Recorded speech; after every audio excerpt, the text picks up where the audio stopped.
नमस्कार,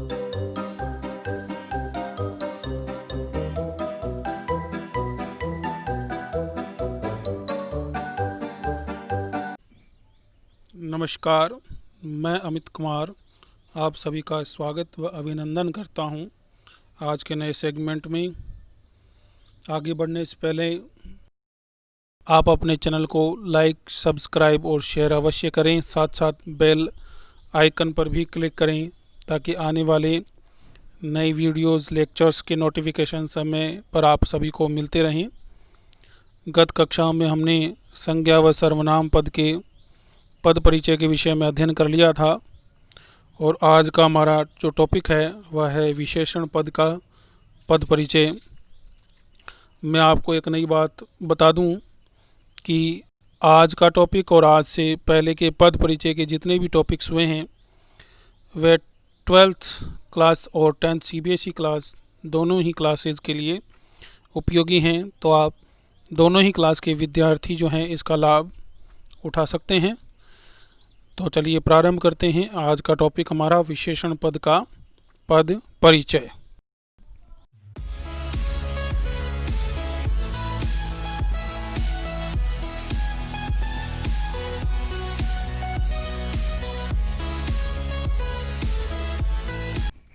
आज का हमारा टॉपिक है कक्षा 12वीं के अनिवार्य हिंदी विषय से तथा 10th CBSE के हिंदी विषय से विशेषण पद का पद परिचय। विशेषण पद के पद परिचय में किन किन बातों का उल्लेख करना पड़ता है, यानी वाक्य में हम जब विशेषण पद का पद परिचय बताते हैं तो कौन कौन सी बातें हमें पढ़नी होंगी, लिखनी होंगी, वे इस प्रकार हैं। सबसे पहले हमें बताना होगा विशेषण के बारे में, जिसके बारे में आप पहले विगत कक्षाओं में अध्ययन कर चुके होंगे। थोड़ी सी चर्चा हम दोबारा भी इसके बारे में करेंगे। विशेषण का अभिप्राय क्या है? विशेषण का अभिप्राय है वह शब्द वह पद जो विशेषता बताता है। सीधी साधारण अगर बात में हम समझें तो अभिप्राय यही है। विस्तृत रूप में विशेषण का अध्ययन हम थोड़ी ही देर में प्रारंभ करेंगे, लेकिन उससे पहले यह जान लेते हैं कि विशेषण पद का जो पद परिचय है उसमें कौन कौन सी बातों का उल्लेख करना पड़ता है। सबसे पहले बताना यह होता है कि वाक्य में प्रयुक्त पद विशेषण है तो उसका भेद क्या है, उसके कौन से प्रकारों में से वह विशेषण पद है। गुणवाचक है, अर्थात वह शब्द जो है वाक्य में जो प्रयुक्त हुआ वह शब्द है, वह विशेषण पद जो है वह संज्ञा सर्वनाम के गुणों की चर्चा करता है। या परिणामवाचक है। परिणामवाचक का अभिप्राय वह शब्द वस्तु या पदार्थ के मात्रा आदि की चर्चा करता है। यह वह संख्यावाचक विशेषण पद है। संख्यावाचक का अभिप्राय कि वह शब्द संज्ञा सर्वनाम की संख्या का हमें बोध कराता है विशेषण के रूप में। यह वह वाक्य में प्रयुक्त सार्वनामिक विशेषण पद है। इस सार्वनामिक विशेषण पद का एक अन्य नाम संकेतवाचक विशेषण भी है, क्योंकि ये शब्द जो होते हैं वाक्य में, ये विशेषण पद जो होते हैं वह संकेत के रूप में संज्ञा सर्वनाम की विशेषता बताने का कार्य करते हैं। यानी ऐसे शब्द होते हैं जो होते सर्वनाम हैं लेकिन वाक्य में विशेषण का कार्य वह करते हैं, इसलिए इनका नाम सर्वनामिक भी है। खैर, इसकी चर्चा हम आगे अभी विस्तृत रूप में करने वाले हैं कि गुणवाचक क्या होता है, परिणामवाचक क्या होता है, संख्यावाचक क्या होता है और सर्वनामिक विशेषण क्या होता है। लेकिन पहले सारभूत रूप में हम जान लेते हैं कि विशेषण पद के पद परिचय में किन किन बिंदुओं का उल्लेख होता है। अगला बिंदु है लिंग। विशेषण पद के लिंग के विषय में चर्चा की जाती है कि वह विशेषण पद पुल्लिंग है और या स्त्रीलिंग है। इसका निर्धारण होता है विशेष्य के आधार पर। यदि विशेष्य पद यानी जिसकी विशेषता विशेषण बता रहा है, यानी विशेष्य पद में जो संज्ञा व सर्वनाम आए हैं वे उनका लिंग क्या है, उनका जो लिंग है वही लिंग होगा विशेषण पद का भी। यही बात वचन में लागू होती है कि विशेषण पद एक वचन है अथवा बहुवचन है, इसका निर्धारण भी विशेष्य को देखकर ही किया जाता है। विशेष्य की चर्चा भी हम अभी विस्तृत रूप में आगे करने वाले हैं। फिर कारक का उल्लेख होता है कि विशेषण पद वाक्य में किस कारक के अधीन आ रहा है, वह कर्ता कारक है, कर्म कारक है, कर्ण कारक है या संप्रदान कारक आदि कारकों में से है। उसके बाद जिसकी मैं अभी आपसे चर्चा करा था, विशेष्य शब्द का उल्लेख करते हैं, क्योंकि विशेषण जिसकी विशेषता बताता है वह विशेष्य होता है। तो विशेष्य शब्द के बारे में भी हम अभी अध्ययन प्रारंभ करेंगे कि विशेष्य क्या होता है, विशेषण उसकी विशेषताएं कैसे प्रकट करती हैं, और अंतिम रूप में हम चर्चा करेंगे विशेषण की अवस्थाओं के बारे में कि विशेषण पद किस अवस्था में है। वह 3 अवस्थाएं होती हैं, मूलावस्था, उत्तरावस्था व उत्तमावस्था। इन 3 विषयों के बारे में भी हम आगे पढ़ेंगे।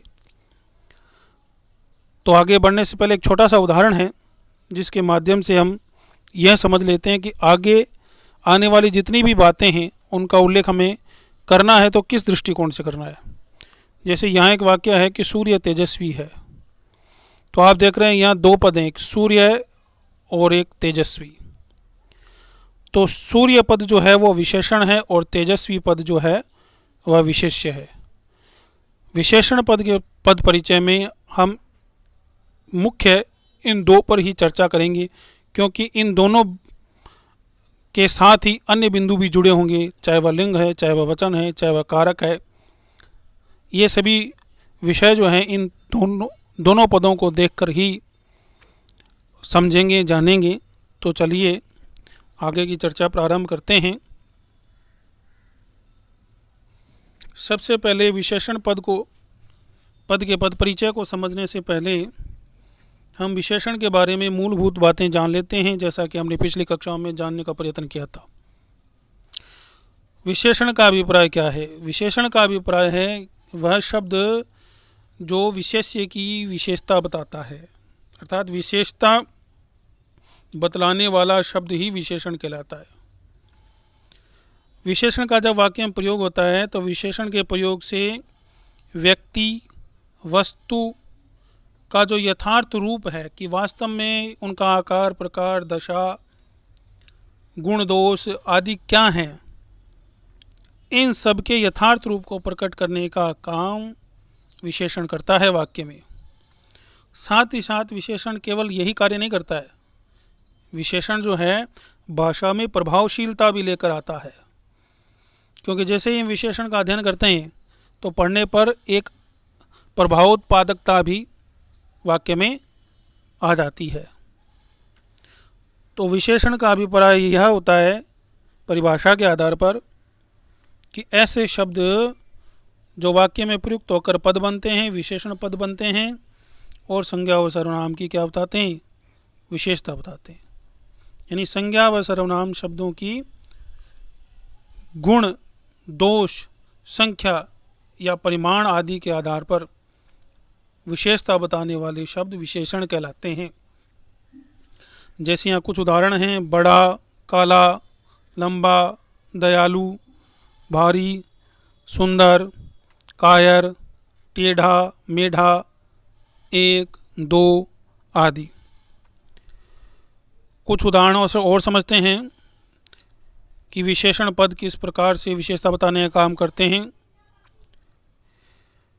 जैसे नीला आकाश, तो यह एक उदाहरण है। इस उदाहरण में आप देख रहे हैं 2 पदों का प्रयोग हुआ है, एक नीला और एक आकाश। तो यहाँ नीला पद जो है वो आकाश संज्ञा की विशेषता बताता है, अतः यह विशेषण है। इसी प्रकार छोटी पुस्तक, तो यहाँ छोटी शब्द जो है वह पुस्तक की विशेषता बता रहा है, पुस्तक संज्ञा की, अतः छोटी पद जो है वह एक विशेषण पद है। इसी प्रकार भला व्यक्ति, तो भला व्यक्ति में भला शब्द जो है वह व्यक्ति की विशेषता को प्रकट कर रहा है, इसलिए भला यहाँ विशेषण है। अब ये किस प्रकार के विशेषण हैं, किस प्रकार के रूप में विशेषता बता रहे हैं, गुण के रूप में, दोष में, संज्ञा में या परिमाण में, इसकी विस्तृत व्याख्या आगे हम समझने की कोशिश करेंगे। अगली बात जो महत्वपूर्ण बात है, जिसकी चर्चा हम शुरुआत में कर रहे थे, विशेष्य। विशेष्य से अभिप्राय क्या है? संज्ञा और सर्वनाम पदों की विशेषता बताने वाला पद विशेषण कहलाता है, इसको हमने अभी पढ़ा। तो जिसकी विशेषता बताई जा रही है, अर्थात जो संज्ञा और सर्वनाम शब्द हैं, वह क्या कहलाएंगे? विशेष्य। सारभूत रूप में हमें समझें, जो विशेषता बताता है वह विशेषण, जिसकी विशेषता बताई जाए वह विशेष्य। जैसे गीता सुंदर है, तो इस वाक्य में सुंदर पद विशेषण है, क्योंकि वह गीता की विशेषता बता रहा है। गीता एक संज्ञा है, तो गीता की विशेषता बताई जा रही है और गीता एक संज्ञा पद है, अतः गीता इस वाक्य में क्या हुआ? विशेष्य हो गया। इस प्रकार विशेषण और विशेष्य होते हैं। एक बात और मैं बता दूं आपको यहाँ, कि विशेषण और विशेष्य का आपस में एक संबंध होता है लिंग और वचन के आधार पर। कैसे होता है कि विशेष्य का जो लिंग है वही लिंग होता है विशेषण का भी। जैसे हमने अभी पढ़ा था कि भला व्यक्ति, तो भला व्यक्ति जो ये उदाहरण है, इसमें व्यक्ति पद, यदि व्यक्ति पद का जो लिंग है वही लिंग भला का होगा। इसी प्रकार जैसे छोटी पुस्तक, इस उदाहरण को हम समझते हैं। इस उदाहरण में आप देख रहे हैं पुस्तक पद है और छोटी है, तो पुस्तक पद जो है वह स्त्रीलिंग है। तो उसी प्रकार जो विशेषण पद यहाँ प्रयुक्त हुआ है छोटी, उसका भी लिंग स्त्रीलिंग ही होगा, क्योंकि विशेषण और विशेष्य का लिंग और वचन एक ही होता है। जैसे गीता सुंदर है, तो यहाँ सुंदर पद में जो लिंग है वह स्त्रीलिंग होगा, क्योंकि गीता पद स्त्रीलिंग है, विशेष्य पद स्त्रीलिंग है। यदि इसकी जगह हम प्रयोग करते हैं बालक सुंदर है, तो उस समय सुंदर पद का लिंग जो है वह हो जाता है पुल्लिंग, क्योंकि बालक पद जो है वो पुल्लिंग है। क्यों? बालक पद एक संज्ञा पद है और वह पुल्लिंग है, इसलिए सुंदर पद भी पुल्लिंग ही होगा, विशेषण पद भी पुल्लिंग ही होगा। यह संबंध होता है विशेषण और विशेष्य का। आगे की चर्चा है कि विशेष्य का प्रयोग विशेषण पद के साथ कभी पूर्व में होता है और कभी बाद में भी होता है। जैसे पूर्व में देखिए आप, थोड़ा सा जल लाओ, तो यहाँ जल जो है उसकी विशेषता बताई जा रही है थोड़ा सा, इस विशेषण पद के द्वारा। तो यहाँ आप देख रहे हैं कि थोड़ा सा विशेषण पद पहले है और जल विशेष्य पद बाद में। जैसे 1 मीटर कपड़ा लाओ, तो यहाँ 1 मीटर विशेषण पद का प्रयोग पहले हुआ है तथा कपड़ा विशेष्य पद का प्रयोग बाद में हुआ है। इसी प्रकार कभी कभी विशेषण पद का प्रयोग विशेष्य पद के बाद में होता है। जैसे यह रास्ता लंबा है, तो लंबा है यह विशेषण है और रास्ता ये विशेष्य है, तो यहाँ विशेषण पद प्रयुक्त हुआ है वाक्य में बाद में। इसी प्रकार अगले वाक्य में खीरा कड़वा है, तो यहाँ खीरा कड़वा है, इस वाक्य में कड़वा यह विशेषण पद है जो बाद में प्रयुक्त हुआ है, और उसका जो विशेष्य पद है वो खीरा, यह इस वाक्य में पहले प्रयुक्त हुआ है। इस प्रकार विशेषण कभी पूर्व में और कभी बाद में भी उनका प्रयोग होता है। चलिए आगे चलते हैं। हमने पीछे चर्चा की थी कि विशेषण पद की 3 अवस्थाएं होती हैं। उनमें पहली अवस्था है मूलावस्था। मूलावस्था का अभिप्राय यह होता है कि जहाँ वाक्य में एक ही विशेषण और एक ही विशेष्य का प्रयोग होता है तथा विशेषण पद का तुलनात्मक रूप नहीं होता है, यानी विशेषण पद किसी भी रूप में तुलनात्मक पद के रूप में प्रयोग नहीं होता है, तुलना नहीं होती है वहाँ, केवल सामान्य सी विशेषता व बताने का कार्य करता है विशेष्य की। जैसे उदाहरण से समझते हैं, सावित्री सुंदर लड़की है, तो इस वाक्य में ये जो सुंदर पद है यह विशेषण पद है और यह विशेषता बताने का कार्य कर रहा है लड़की की। तो यहाँ यह एक सामान्य रूप में सामान्य विशेषता प्रकट कर रहा है, तुलना नहीं हुई है। अगला वाक्य है सुरेश अच्छा लड़का है। तो सुरेश एक अच्छा लड़का है, अच्छा उसकी विशेषता है, उसका विशेषण है। तो यह सामान्य रूप में सुरेश की विशेषता बताने का काम विशेषण के द्वारा किया जा रहा है। किसी भी प्रकार की किसी व्यक्ति, वस्तु या पदार्थ से तुलना का कार्य नहीं हो रहा है। अगली जो अवस्था है वह अवस्था है उत्तरावस्था। इस अवस्था को जरा गौर से समझिए। जब हमारे पास दो व्यक्ति हों या दो वस्तुएं हों, उन दोनों के बीच में तुलना हो, किस आधार पर? गुण या दोष के आधार पर, तब वह विशेषण की उत्तरावस्था होती है। यानी कि दो व्यक्तियों के मध्य और दो वस्तुओं के मध्य उनके गुणों और दोषों के आधार पर विशेषण पद जब तुलनात्मक विशेषता बताते हैं तो वह विशेषण की उत्तरावस्था होती है। जैसे रविंद्र चेतन से अधिक बुद्धिमान है। तो इस वाक्य में आप देख रहे हैं बुद्धिमान ये विशेषण पद प्रयुक्त हुआ है और तुलना हो रही है दो व्यक्तियों के मध्य, रविंद्र और चेतन के मध्य। यानी बुद्धिमान दोनों ही हैं, दोनों की विशेषता यह है कि वो बुद्धिमान है। ये विशेषण पद दोनों की ही विशेषता बता रहा है, दोनों संज्ञाओं की, रविंद्र की और चेतन की, लेकिन दोनों के मध्य ये तुलना भी कर रहा है। अतः यह विशेषण की तुलनात्मक अवस्था है और तुलनात्मक अवस्था होने के कारण यह दो व्यक्तियों, दो वस्तुओं के मध्य जो तुलना होती है उसको बताने का काम उत्तरावस्था के द्वारा होता है विशेषण की। इसी प्रकार एक और उदाहरण है, सविता रमा की अपेक्षा अधिक सुंदर है। तो यहाँ सुंदर पद जो है ये विशेषण के रूप में है और सविता और रमा इन दोनों की विशेषता बता रहा है, परंतु यहाँ तुलना भी हो रही है गुणों के आधार पर कि दोनों में से सुंदर कौन है। अतः तुलनात्मक अवस्था होने के कारण ये विशेषण की उत्तरावस्था है। इस बात को हमने इन दोनों वाक्यों में समझा।